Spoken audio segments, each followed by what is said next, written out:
Kuna mamlaka nyuma ya watawala inayowaongoza cha kufanya, cha kutenda, na mamlaka iliyo. Sikiliza vizuri, sikiliza vizuri. Naomba nisikilizwe na kuapisha kwa jina la Yesu. Kwa hiyo shetani anaweka watawala wa kishetani kwenye kila nchi wanaokuwa pamoja na mtawala wa nchi. Kwenye mkoa pia ameweka watawala wa mikoa wanaitwa mamlaka za giza. Kwenye wilaya pia kuna mamlaka zake kila mahali. Kwa hiyo ukiwa wewe mkuu wa wilaya, kuna zinga la shetani kwenye ulimwengu wa roho ambao ni saizi yako la kiwilaya. Ukiwa mkuu wa mkoa, vita yako ni ya kimkoa. Ukiwa mkuu wa taifa, vita yako ni ya kitaifa. Ukitaka kuoperate kama sisi tunavyo-operate, kuchana dunia yote, unakuta sasa mkuu wa ulimwengu anaitwa mkuu wa ulimwengu, anakula meza moja na wewe. Kwa hiyo mambo hayatokei tu mpaka umshinde yule.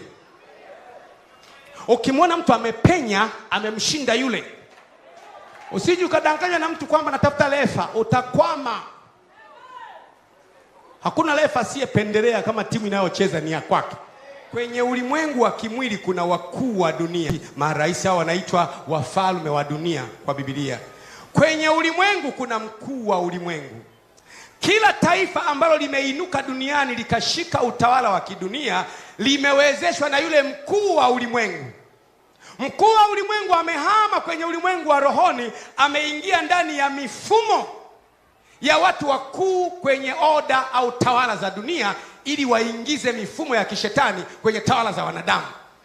Ina maana shetani anataka miliki za wanadamu na atawale tawala za wanadamu kupitia magonjwa. Narudia tena. Kwa hiyo unachoona kinafanyika ni binadamu. Kinachofanyika sasa hivi, adui wa mtu hatakuwa pepo wala jini, atakuwa ni mtu. Tunasikia wewe Gwajima ndio unasema kwamba corona haipo. Tukufanyizie. Kila atakayetaka kuwadhuru ndivyo itakavyompasa kufa. Narudia tena, kila atakayetaka kukudhuru ndivyo itakavyompasa kufa. Kwa sababu vita ilishahama tena kwenye toka pepo kwa ni mtu kabisa bwana. Tunasikia wewe nyie ndio mnasema hakuna corona. Tunasema wewe ndio unaongoza, ni mtu kabisa, kwa sababu yule mkuu wa ulimwengu anayemiliki ulimwengu wa roho, na hapa duniani kuna wafalme wanaomiliki. Amehama kwenye ulimwengu wa roho, ameingia kwenye ile mifumo ya wakuu wa dunia. Hii inaitwa highest order. Highest order maana yake ni yale mashirika makubwa ya duniani yanayoongoza dunia. Kwa mfano kama shirika la afya duniani yenye uwezo wa kuamua mambo yaendeje, mashirika ya kijasusi ya kimataifa kama CIA, mashirika ya kijasusi ya kimataifa kama Mossad, shirika la Kiyahudi, mashirika ya Kirusi, mashirika ya Kichina, na ile mifumo ya matajiri wa dunia kama WhatsApp, kama kina WhatsApp, kina Twitter, kina nani. Nakwambia sasa hivi nikiongea Kiingereza nikasema kwamba coronavirus is a lie. There's nothing like coronavirus. Nikiweka kwenye Instagram yangu, nikiweka tu inaondolewa. Sasa hivi nikiweka inaondolewa.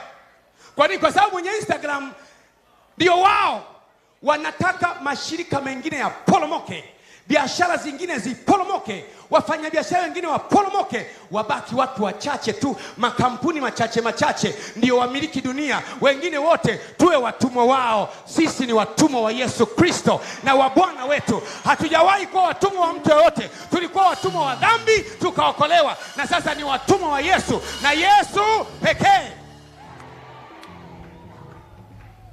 Asiyejua hajui anachofanya.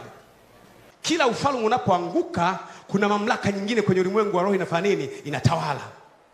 Na ndio maana watu wa Mungu unapoombea watawala wa nchi kama rais, unamwekea mamlaka ya kimungu imiliki kwenye ulimwengu wa roho, ili huyo rais awe anatoa maamuzi ya kimungu bila yeye kujua. Hiyo ndio maana ya maneno ya Paulo, msiache kuwaombea walio kwenye mamlaka.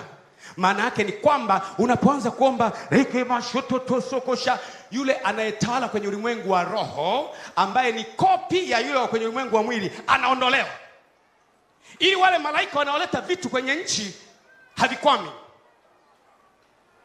Vikija vitu vinakuja moja kwa moja, havikwami. Unapoona mfalme wa Uajemi, huyu ni mfalme anayetawala katika eneo fulani la kijiografia kwenye nchi fulani. Lakini mkuu wa Uajemi ni mfalme naye huyo, lakini wa giza, anatawala kwenye eneo hilo, lakini kwenye ulimwengu wa roho. Kwa hiyo huyu wa mwilini, maisha yake, maamuzi yake yanategemewa amedhibitiwa kiasi gani na yule wa rohoni. Yule wa rohoni akiwa amemkaba wa mwilini anakuwa anaamua hovyo. Chanja watu wote, dunga sindano, fungia ndani.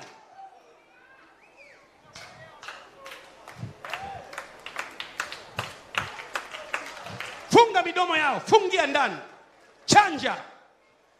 Dunia, sema imeandaliwa kusujudia mbele ya mkuu wa ulimwengu. Sikiliza sasa, nimekuonyesha kama Tanzania ina mkuu wake kitaifa, kwenye ulimwengu wa roho inakuwa na mkuu wake.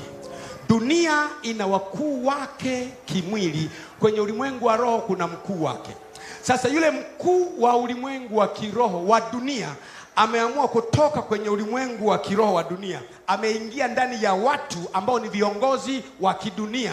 Anatekeleza kusudi la shetani akiwa kama binadamu. Highest order of authority duniani ndio zimevaliwa na shetani kutimiza kusudi la kishetani la kuleta new world order, ulimwengu mpya. Kanisa la nchi fulani kazi yake ni kumdungua yule wa rohoni. Ukimdungua wa rohoni, hali halisi ya mwilini inabadilika.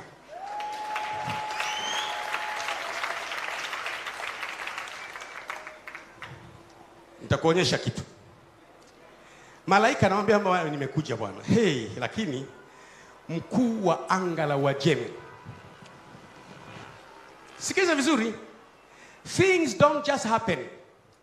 Usimwone mtu kuruku kafikiri ni kuruku kwa nguvu zake. Anasema mstari wa ngapi? Tumefika 13. Anasema lakini mkuu wa ufalme wa Uajemi. Rudia tena, ni mkuu wa nini? Rudia tena. Sio mfalme, mkuu, prince.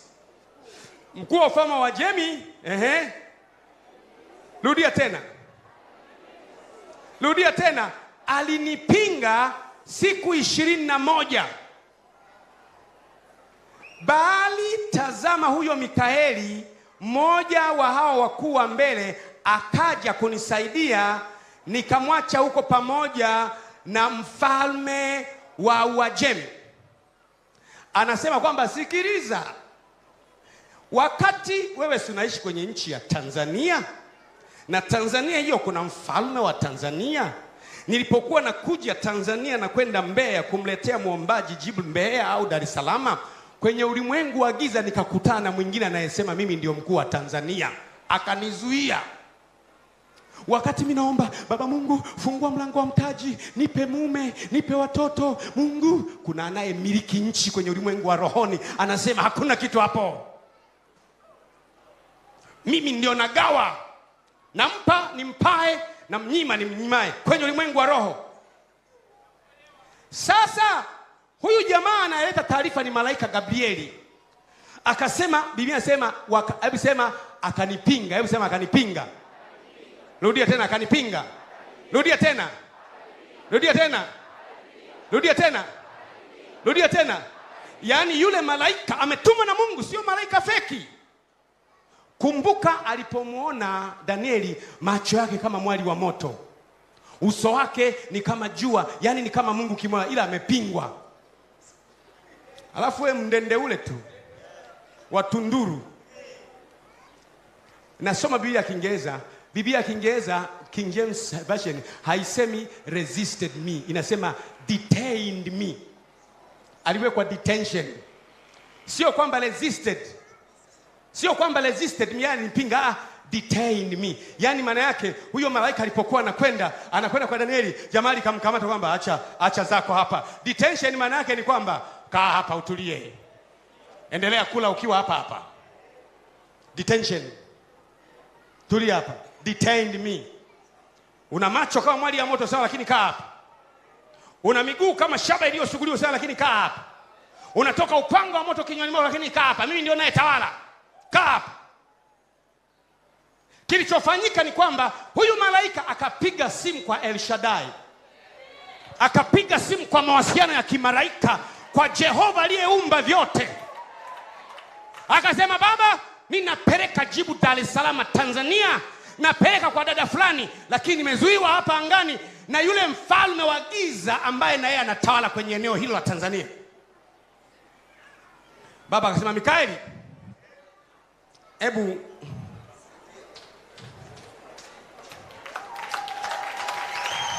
akaambiwa waziri wa mambo ya ulinzi, Mikaeli, kwenda na majeshi yako. Mikaeli akateremka kwichi, akamkuta waziri wa information Gabrieli amewekwa detention hapo.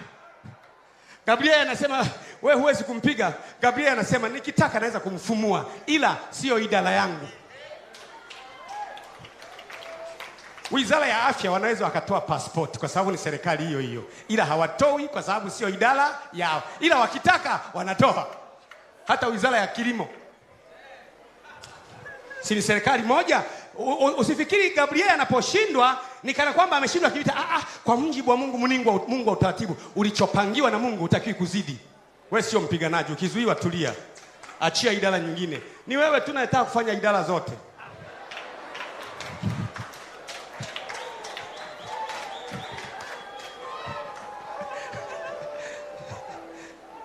Kwa Mungu na wale malaika ambao hawakulinda makazi yao, the English Bible says, and the angels who did not keep the position of their authority. Angels are given position of authority. You must operate from here to here. Even though you are able to operate beyond, don't, because you are not permitted. Sio kwamba hawana nguvu, lakini wewe, mimi naweza kuwa mchungaji kiongozi, wakati mimi naweza kuwa nani. Mungu ana taratibu from here mpaka hapa. Amekuwa detained huyo malaika hapa, amewekwa hapo. Alikuwa ameambiwa nenda kwa Danieli siku 21. Alikuwa anajaribu kukwepa, jamaa aliko naye akasema isiwe nongwa. Mikaeli alipokuja akalikamata, ile inaitwa nani, mkuu wa Uajemi, akamkamata pep. Hata kumwambia Danieli nenda. Danieli akachomoka. Sasa huku duniani kulikuwa na mfalme anaitwa nani, Koreshi. Hana hata taarifa kinachoendelea kwenye nchi yake.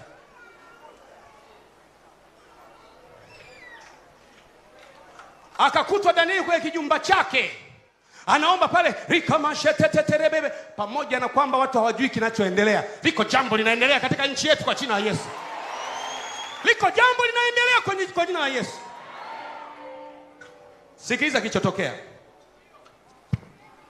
Baadaye akaelezewa, sasa bwana, kama unavyojua, tangu siku ulipoanza kuomba niliambiwa nije nikusaidie, lakini hapa angani hapo, hii nchi yenu naiona ina mfalme Koreshi, mfalme wa Uajemi, ambaye ni mwaka wake wa 3 tangu ashinde uchaguzi. Lakini angani kule kuna mkuu wa anga la Uajemi ambaye ni Shetani, naye amewekwa na Shetani kutawala nchi hii ya kwenu. Kwa hiyo Shetani ameweka watawala wa kishetani kwenye kila nchi, wanaokuwa pamoja na mtawala wa nchi. Kwenye mkoa pia ameweka watawala wa mikoa, wanaitwa mamlaka za giza. Kwenye wilaya pia kuna mamlaka zake kila mahali. Kwa hiyo ukiwa wewe mkuu wa wilaya, kuna zinga la Shetani kwenye ulimwengu wa roho ambao ni saizi yako la kiwilaya. Ukiwa mkuu wa vita yako ni ya kimkoa. Ukiwa mkuu wa taifa, vita yako ni ya kitaifa. Ukitaka kuoperate kama sisi tunavyo-operate, kuchana dunia yote, unakuta sasa mkuu wa ulimwengu anaitwa mkuu wa ulimwengu, anakula meza moja na wewe. Kwa hiyo mambo hayatokei tu mpaka umshinde yule. Ukimwona mtu amepenya, amemshinda yule, usije ukadanganya na mtu kwamba natafuta refa, utakwama. Hakuna refa asiyependelea kama timu inayocheza ni ya kwake. Sasa baada ya ufalme wa Uajemi ulikuja kuanguka, ufalme wa Uajemi ukaja ufalme wa Ugiriki au Yunani. Sasa huyu malaika akampa Danieli hayo maono ambayo ni ya siku za leo. Alipopewa maono Danieli, malaika akamwambia, basi mimi naondoka, ila nitakapoondoka mimi, akamwambia, mfalme huyu aliyepo, mfalme Koreshi wa Uajemi, ataangushwa, na kwenye ulimwengu wa roho atatawala mfalme wa Ugiriki. Soma ule mstari unaofuata, halafu nitakuonyesha kitu fulani, tunamaliza. Anasema mstari wa 14, sasa nimekuja kukufahamisha mambo yatakayowapata watu wako katika siku za mwisho. Siku gani hizo? leo, alikuwa amekuja kufahamishwa. Maana maono haya ni ya siku nyingi bado. Ya siku gani? Hata Yesu alikuwa hajazaliwa.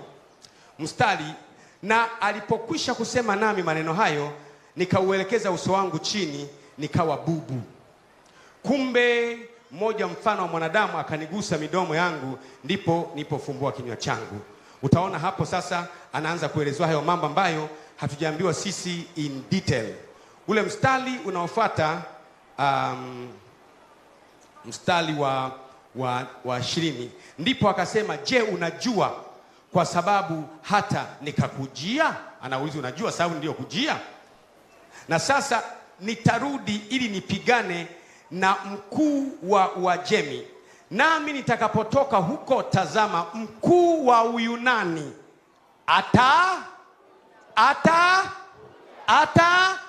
anamwonyesha kwamba huu ufalme ulionao, ambaye mfalme wake wa mwili ni Koreshi, ataangushwa.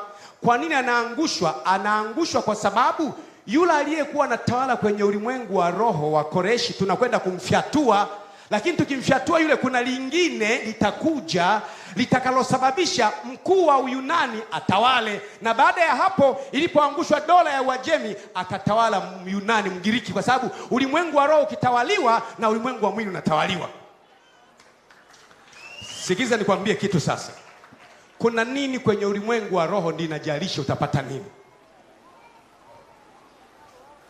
Vita ile binafsi ni ya muhimu sana. Mambo hayatokei tu. Unatakiwa ujipange vita binafsi. Kama vile ilivyotangazwa semina, Askofu Amosi akafundisha zaidi ya siku 10, ulitakiwa ujipange kweli kweli. Ukipiga unakipiga unatoboa kwenye ulimwengu wako. Unashangaa baada ya muda vitu vinaanza kumwagika. Unapotoboa usibaki bila kuchukua hatua. Chukua hatua. Hata lile jambo ulilofanya mwanzoni likashindikana, lilishindikana kwa sababu yule wa juu alikuwa hajatoa njia. Sasa ametoa njia. Anza jambo hilo hilo tena, utafanikiwa. Usiseme kwamba nilijaribu ile nikashindikana mwaka jana. Alikwepo. Nikupe mfano, kwa mfano. Nikupe mfano. Things don't just happen. Things don't just happen. Sikiza mfano huyu. Kisha Sauli akaambiwa, binti yako Mikal anapendana na Daudi. Sauli akafurahi sana, akasema, basi nitampa binti yangu Mikal kwa Daudi ili kusudi awe tanzi. Yaani Daudi na binti Sauli wanapendana. Sasa yule baba wa binti akagundua kwamba binti yako anapendana na adui yako. Akasema, nitaruhusu waoane, alafu mimi nitamnyemelea Daudi nimuue kupitia binti yangu. Wewe unaona binti, kumbe nyuma yake kuna mfalme. Baadaye utakufa ukifikiri binti imekuwa mamlaka iliyo nyuma yake. Things don't just happen. Unamwona mtu anafanya maamuzi mazuri yenye nguvu na hekima, kuna mamlaka inamvuvia. Sikiza mfano huu. Paulo ameingia Filipi.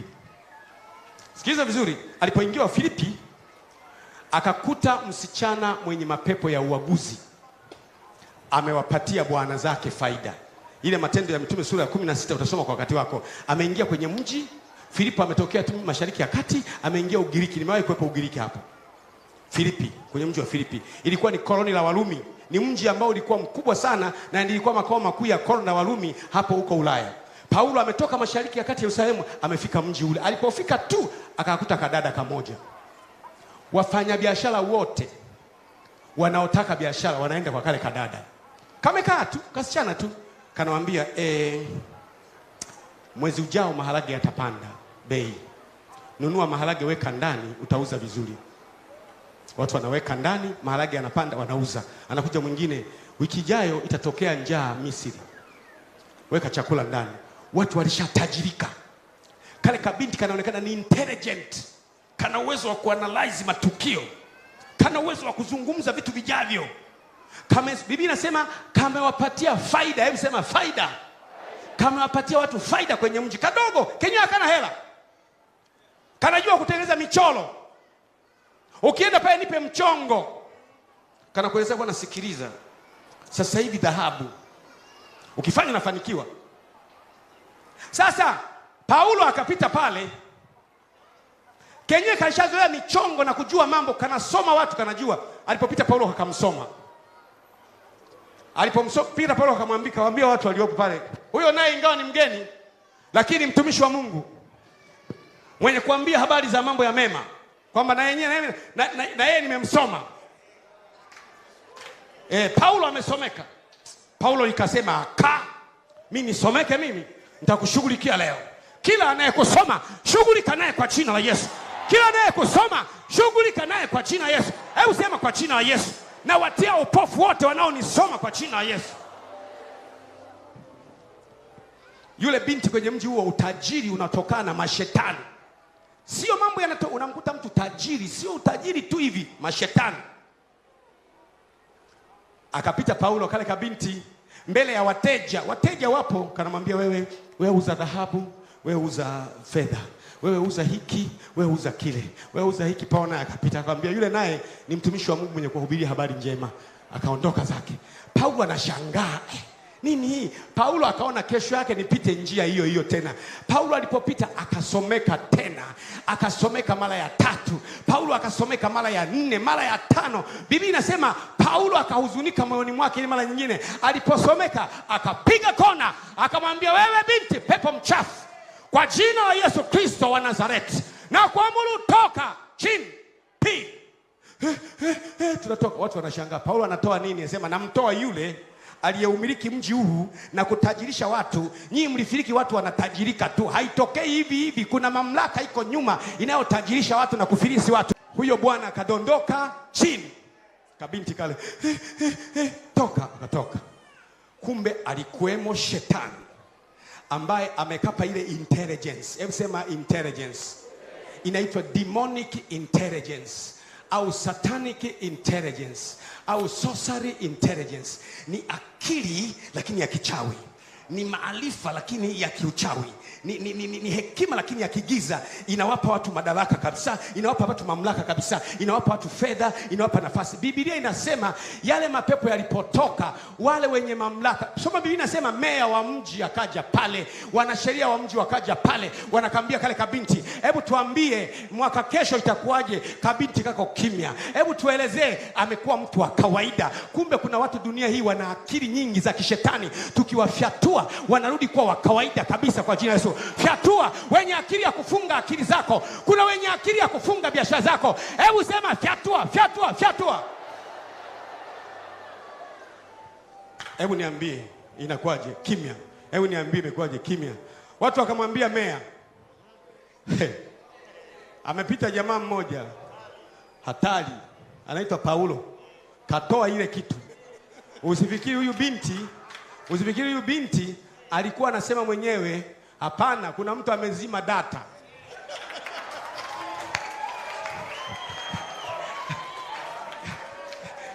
Fika pale mtumishi wa Mungu Paulo kazima data, akaweka flight mode. Binti anajaribu kujitutumua aongee, hamna kitu. Aongee kile chombo kilicho ndani kimetolewa. Hebu jaribu kuwaza kama mtu alikuwa na chombo ndani cha kuambia wafanyabiashara wakafanikiwa. Sisi tuna chombo ndani. Humu ndani kuna chombo kinaitwa Roho Mtakatifu. Nikikwambia safiri salama, itakuwa salama mpaka mwisho. Nikikwambia penya, lazima upenye. Biblia inasema Paulo akakamatwa. Hebu jaribu kuwaza, eti umetoa pepo unapelekwa mahakamani. Jaribu kufikiria kuna uhusiano gani? Kwanza wakasema ale viboko kwanza. Na aina ya viboko ni vya kuvuliwa suruali kwanza. Apigwe bakola 39. Alafu baadaye akatupwe chumba cha ndani cha gereza. Ametia hasara. Umetia hasara Filipi. Sasa hivi hakuna pesa. Pesa imepotea. Kwa sababu ile jini lililokuwa ndani ya mji huu lenye kuwapa watu pesa, umelitoa, umemtoa mmiliki wa pesa kwenye ulimwengu wa roho wa mji huu. Ili kwamba pesa iliyokuwa inamilikiwa kwenye ulimwengu wa kichawi ipenye iende kwa watu wa Mungu kwa jina la Yesu. Ila watu wa Mungu lazima waanze vitu. Kaenda gerezani Paulo na mwenzake AP wake anaitwa Sila. Wanaulizana, hivi Sila, ulishawahi kuona style hii? Tukatoa pepo tukawekwa ndani. Akasema sijawahi kuona.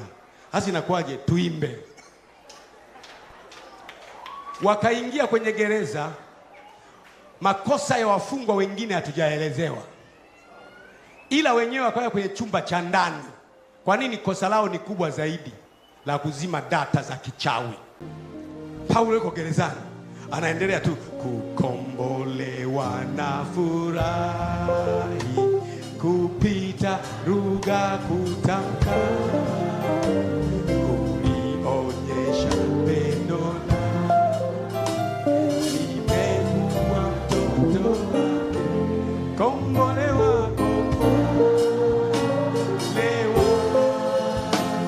na kombolewa na damu ya Yesu. Kombolewa,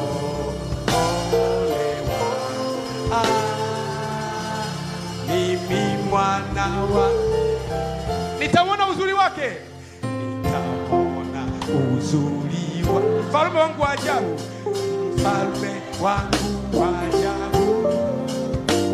Na sasa najifurahi katika. Walipokuwa wanaimba usiku wa manane, mbingu zikakataa. Mbingu zikakataa zikasema, aliyepasua watawala wa angani hawezi akakaa gerezani. Mbingu ikakataa. Leo ukiwapasua watawala wa angani, mbingu itakataa usikae kwenye gereza la umaskini kwa jina la Yesu.